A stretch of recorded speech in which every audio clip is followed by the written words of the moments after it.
so amma kanaaf amaaronni speedii isaan fedhaniin Itoophiyaa takkitti ahadaawuu yookaan assimileeshinii minilik eegale yookaan biyya waliin macalaasee tokko godhee sabaaf sablammoota balleessee afaan takka aadaa takkaaniin godhaa deemaa dheengadda Daani'eel Kibret taa'ee ilma keenya ka Itoophiyaa gisee waa'ee Itoophiyaa dhagahu imimmaan cobsu sun ka booyu sun waan minilik eegale Haayile Sillaaseen angoo aa'oo keessa kaayyatee itti dulloome san arra isaatu galmaan nugaa jedhanii arra mooraan nafxanyaa guutee jechuudha. Sirriitti guutee ara kiiloo keessa kiiloo 4 keessa guutee Oromoo achi nutti as darban jechuudha. Takka Oromoon dargii keessa gaafa wayyaanee keessa akka sabatti akkanatti arrabsamnee hin beeynu akkanatti uffatamnee hin beeynu jechuudha. Maqaa kana ilma abbaa gadaatu warri if gowwomsu maal jaa ilma abbaa gadaatu ara kiiloo keessa jira jaa warri if gowwomsu warri garaa ifiiti bulu jechuudha. Garuu namni waan kana godhaa jiru namni waan kana hunda godhaa jiru ummata nafxanyaati jechuudha. warra akka Daani'eel Kibret warra gurguddaa warra akka institutionii wal jaaree biyya tana biitituun ta ortodoksiitii ta afaan takka ta amaaraa ta Itoophiyaati jaanii akka amanan sanitti ni deeffanna jee warra amanuutu arraan tana gaafa nuti qabsoo waggaa 4 gaggeessinu harkaanu darbanii jechuudha. Harkaanu darbanii arraan tana maal godhaa jiran jechuudha. Ifii itti abbaa ta'anii oofaa jiran jechuudha. Kun toopikii ajandaa number 1 raan dubbachaa jira. Sagaleen teenii jirtimi. Sagaleen teenii jirtimi. Sakanaafu waa'ee jeequmsa ammaan tana ara kiiloo keessa ka'aa jiru hundi isaanii aangoolleen kannamtee fi ajajamuuf didaa jiran jechuudha. Kun injifannoodha. Baga didan jechuudha. Nuti akki nuti isaan ittichi ergine akki nuti Oromoon hundi dura dhaabbattee tokkummaadhaan fudhattee amantee ilaa diaasporaa hunda keessa dhufee na amanaa yaa sabaa isiniin ceesisaa jee hayyeesi amannaa jee Oromoon erga itti kanne booda fuudhee akka jirutti angoo haguma gaafa wayyaanee sanuu silaa Oromoon xiqqoo bakka qaqqabdu ka gaafa dargii jeneraala mee qabdu ka ministeera mee qabdu gaafa Haayile Sillaasee ministeera mee keessa jirtu arra hanguma sanuu nafxanyaan jalatti jettee mudhii isa qabdee kokkee isa qabdee irra ari'attee jechuudha Oromoo hunda bakka ministeera bakka ambaasaadara hanguma xiqqoo harkaa qabdu sanuu harkaa ari'an jechuudha. Suni nun gahu jechuudhaan ammallee saba kana qorqalbii isaa cabsinee jiisina ja'anii waan amananiif ka'anii galgalaa ganam arrabatti roobsu waan adda addaa godhu jechuudha. So gaafa kana godhanii raawwatan ummanni Oromoolleen akka isaan yaadaniin taane ummanni Oromoo isaanii arraan tana du'ee dhukkee keessaa dhadhaawatee kamallas ajjeese haarawatti ribaa kee dhiisiiti mallasuu injifatee garsee jira ummanni Oromoo obsaan waggaa 4 san jechuudha. Falmatee qeerroo lubbuu meeqatti gabbaree as ga'ee jira jechuudha. So kanaafu Oromoo jabaadhaa injifannoon teenya fuuluma dura deemti maaliif jennaan amma ifiifuu walii ka'aa jiran biltsiginnaan wal balleessuuf mooraa keessa jeequmsi hamaan ka'ee jira. Angoo ka fudhate amma haga amma ji'a dabre kana keessa namni angoo ishii je'ee takka taqabbale marabbaa je'ee namni fudhate eenyu gurbaa san qofa jechuudha arsitti nama fixaa baay'isan. Hundi irratti jechuudha qabrii mallasee eegisan jechuudha. So lammaffaa ajandaa lammaffaa waa'ee Hacaaluutu jechuudha. Hacaaluu hundeessa namoonni karaa adda addaatiin qeeqaa turan innillee qeeqmee fudhate dhiifama nu gaafatee jira jechuudha. Fayyaa argadhu galatoomii akkana si beena Hacaaluu hundeessa. Sanbiraan namoonni keessa akkana dhab ja'anii bahan biltsiginnaa keessa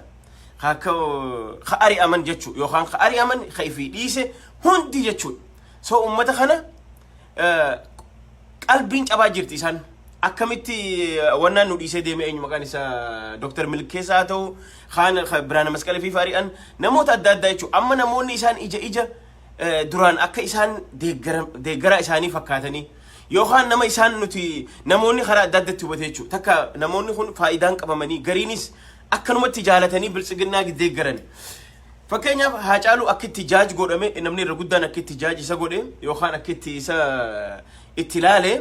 maaliif Hacaaluun osoo Oromoon dhumaa jirtu gizee kaanuu as baheeti sagalee ta'a maaliif as bahee sagalee bahuu didee jennee nuti illee komachaa turre jechuudha. Komii teenya inni illee understand godhee jira.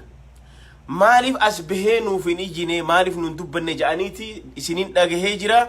Fayyaa argadha galatooma waan na jaalattaniif natti iyyitan waan na jaalattaniif na dubbatan ani immoo kilippii isinii qopheesseen jira jechuudha. Kunillee biltsiginnaa akkanatti mataa qaqqala jechuudha.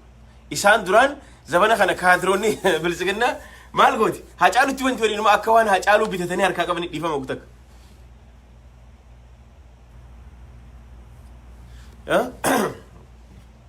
akka waan hacaaluu bitatanii harkaa qabanii akka Oromoo fi hacaaluun hundi beekaa karoora naftanyaati karoorri naftanyaa namoota Oromoo keessa dhageettii qaban beekomtii qaban karaa adda addaatiin duudaa garaa goone Oromoon tun akka tokkummaadhaan falmattee akka dursanitti sagalee takkaan dhaabbattee mootummaa kana nu harkaan jiisine yookaan fincila nutti hin qaabne yookaan afaan qaboyte nu darbine Oromoo wal shakkisiisuu qabnaa wal afaan kaa'uu qabnaa wal binnee kaan gonni godhuu qabna jedhanii karoora isaan baafatanii lafa kaan jechuudha. Garuu hacaaluun keenya haceen keenya ganamaan dhufeeti nu qabbaneese jechuudha hedduu na gammachiise fayyaa argadhu galatoomi dhiifama kee fudhannee jira jechuudha. Dhiifama kee sirraa fuunee jira. Ani mataan kiyya si komadheen jira. Warra si komate nu hundi keenya maaliif jennaan osoo haati Oromoo duutu osoo abbaan Oromoo du'aa jiru osoo qeerroon Oromoo dhumaa jirtu galgalaa ganama maaliif wallistoota keessa isin dhabne warri ija taatan warri ayikoonii Oromoo taatan maa isin dhabne jennee isin komanne komii keenya dhageessanii deebi'uu keessaniif hedduu galatoomii isin jenna jechuudha. Tabira ajandaa hacaaluun kalee baase ajandaa hacaaluun kalee baase Oromoon ammaan booda mooraan naftanyaa ajandaa isiin nu baaftu irratti yeroo keenya hin gumne nuti ajandaa baasuu qabna jechuudha. Ajandaa amma akka kalee hacaaluun baasee san baasuu qabna jechuudha naftanyaadhaaf kana wanni isaan barbaachisu.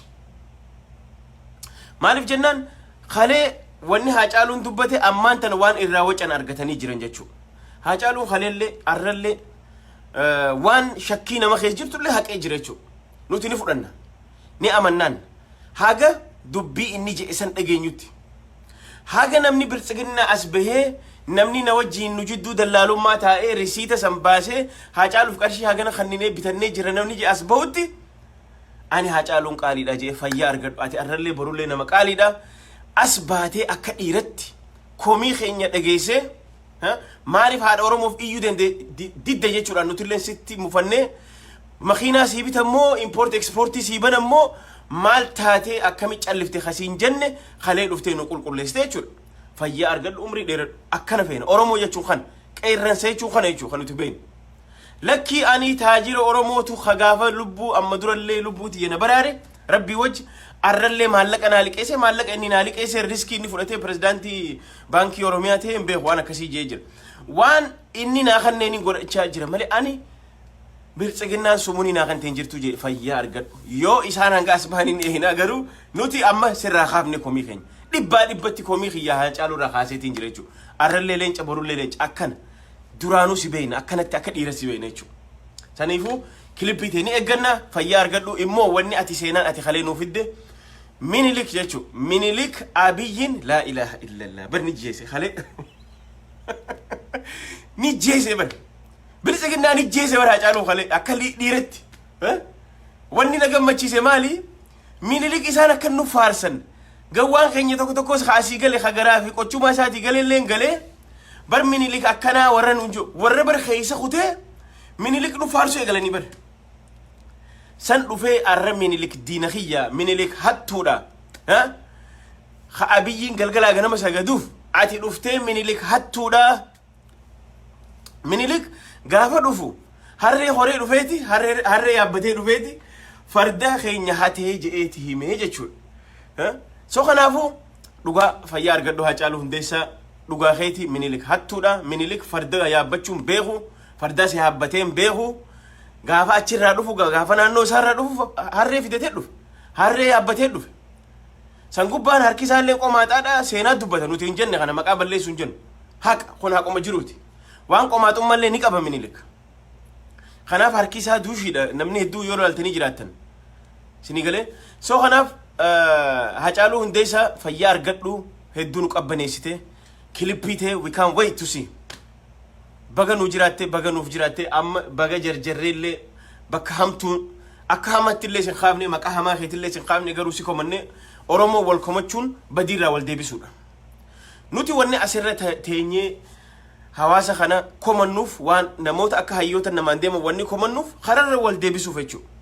Kararra sheepii wal qabsiisuuf kanurraa maqee deebisuuf kadidee nafxanyaa wajji dhagaa nutti harummoo dhagaa firraatti harra jechuudha. Immoo haganamaan dafee irra guddaan harfaa bu'ee baaburri biltsiginnaa yookaan baaburri nafxanyaan shofeera irratti taatee abiyyiin durfamtee deemtu tun Oromoon ganamaan akka jirutti harfaa buutee jirti jechuudha. Harki 90 harkaa bu'ee jira jechuudha. Harka 10 qofa harka 10 ungoo harka shayyoo ta'e kajalatti hafe. Warra kaadiree faamilii kaadiree warra bitamtuu warra akkana kana qofa warri bilxiginnaadhaaf bas garaa ifii kana dadhabanii warri bitamaa jiru jara haga kana qofa jechuudha. Oromoon taan harfaa jalaa buutee jirti akka jirutti. Baabura gabrummaa yookaan baabura bilxiginnaa kan harfaa jalaa bu'anii jiran jechuudha. So kanaafuu warreen ammallee achi keessa jirtan warreen mootummaa kanaaf ergamaa jirtan jara keenya dhaggeeffadha saba keessan hin madeessina amaarri bakka itti galu qaba Tigireen wayyaaneen kalee waan fedhellee ta'u ilmaan Oromoo ajjeesaa turte arra bakka itti galtu qabdi hunoo dahoo godhatteeti eenyutti bu'a namni itti bu'aa jiru hin jiru isinilleen ilmaan Oromoo ajjeesuurraa dhaabbadha dhiifama kuta kammallee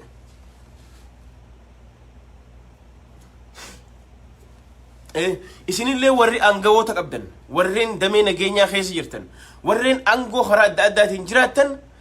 lafti isin itti baqattan hin jiru biyya alaa bahuun hin jiru biyya ollaa dhaquun hin jiru amaarri yoo si jeese bakka itti galu qaba naannoo itti galu qaba nuti arra Oromoon biitii teenya biitii nuti qabnu Oromiyaadha biyya takkitti qabna biitii takkitti nuti qabnu Oromoo fi biyya Oromiyaa tana jechuudha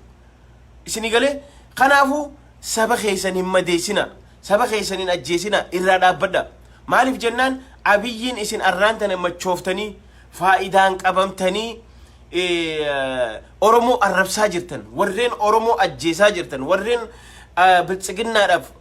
akkan taanetti saba kana madeessaa jirtan sabni kun owwifachaa jira isinin lafaa ka'aa jira gaafa achii nyaachifatanii lafaa isinin ka'an hafiiga isinin dhaqqabu tana baradha immoo bakki itti galtan hin qabdanii jarri bakka itti galu qaba atiin arra wadaayii fi dhaddachoo fi caalaa fi kana taatee ilma Oromoo ajjeeftu boru ganama bakka itti galtu laalladha arra awwaluu abdii ka arsii keessa nama keenya fixaa ture ka Oromoota arsii fixaa ture angoo bakka bilxiginnaa guddoo sanirraa kaasanii kootuuti qabrii mallasee yoggaa jedhanii marabbaa jee fudhate maaliif hudduu isaa madaanii beeka waan godhe beeka akka godhee lubbuu isaa dheereffachuu fedha jireenya isaa dheereffachuu fedha jechuudha namni sini galee dhiifama kutakka sini gala so kanaafuu warreen Oromoo taatanii dhugaan dhiigaan Oromoo taatanii saba kanaa quuqamtan bilxiginnaa kalee dhalattee dhiisaati Mangistuu Hayilamaariyaam waggaa 17 bulcheelleen deemee jira wayyaanee waggaa 27 bulchiteelleen deemtee jirti Haayile Sillaaseen yookaan Harre Sillaaseenis waggaa 44 bulchee jiru inninis deemee jira garuu sabni achuma jiraata sabaaf sablammoonni kan keessa waliin wajjin dhalatanii wajjin jiraatan kan wajjin jiraatan hundi isaanii isaan achuma jiraatan namni akka sabatti achuma jiraatan isin garuu bakka itti baatan hin qabdan arra warriin ilmaan Oromoo ajjeesaa jirtan bakka itti dheessitan hin qabdan manni keessan qa'een teessan achuma jechuudha Oromiyaadha biitii teessan Oromiyaa so kanaafuu dhaabbadhaa if gaafadhaa arra Nugusuu Xilaahuun maaliif ajajamuu dide Abiyyiif arra Booyaalawiin maaliif ajajamuu dide inni ajajamuu wanni dideef nuti kuni maqaa Amaaraa xureessaa ani ilmii nafxanyaa akkamitti qabrii mallas eeginaan jette jee waraqaa cicciree fuularra darbe kaanis kalee khayiitii bakka awwaluun irraa qabadhu jennaan harka dide jechuudha maaliif jennaan jeequmsaa jira Abiyyi waan inni fedhu godhaaf hin jiru gahaa miti wanni inni godhaa jiru gahaa miti Jawaarumaan goone hunoo naannoon biraa ta'e osoo naannoon hundi akka diigamtu jennu tabiraan ijaaramte hunoo siidaan osoo ja'anii hunoo khabiraa dhaabanii osoo nuti siidaan aanoolee haa diigamtu jennu siidaa Haaji Adam Saaddoonurra dhaabanii so kanaafuu akkam taana kanaafuu hin ajajamnu Abiyyiif Abiyyi wanni nuti hin ajajamneef Oromoon isa dhaga'utti hin jirtu Oromoon isa tuftee jirti 80% 85% 95% isa tuftee jirti jechuudha kana jechuudhaan dura dhaabbachaa jiran jechuudha so kanaafuu jara keenya warreen nama ajjeeftan warreen poolisa keessa jirtan damee nageenyaa keessa jirtan bakka adda adda irratti warreen aangoorra jirtan of eeggadha saba keessan qusadha saba keessan hin madeessina bilxiginnaan umriin qabdu ummanni boru ganama lafaa isin tana baradha ummanni isin akkana madeessan arra Booranatti jaarsa waggaa 100 dhige waggaa 100f deemu shaneedha jedhanii hidhan jechuudha meelaala amma manguddoon kuni manguddichi kuni manguddicha waggaa 100f deemu shanee nyaachiftee jedhanii waggaa mana hidhaa hidhan kuni du'a kana caalee jira kufaatii kana caalee jira biltsiginnaadhaaf du'aa kana caale maaltu jira hin jiru jechuudha. So kanaafuu please ummanni kuni dhaamsa kiyya kadhaa miti dhaamsa kiyya yookaan bakka itti baatan hin qabdan seenaa jalaan batta maaliif Oromoon amma booda jiilee jira Oromoon amma booda